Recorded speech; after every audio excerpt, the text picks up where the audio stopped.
Okay, what's up guys? In this video, I'm going to show you how to change your laptop or computer name. Okay, let's start together and join with me. Okay, the first we go to the control panel. Okay, for Windows 10, you can search, okay, control panel. Okay, go to control panel. Okay, if you use Windows 8, Windows 10, you must be go to control panel and go to all control panel item and then select the user account. Okay, select the user account, this one.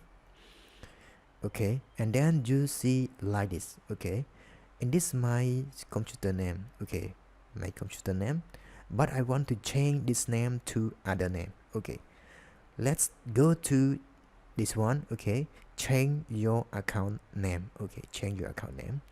Okay, and then type the name what you want. Okay, I put the name is, okay, JZ PC. Okay, I put this name to change the my old name. Okay, and then change.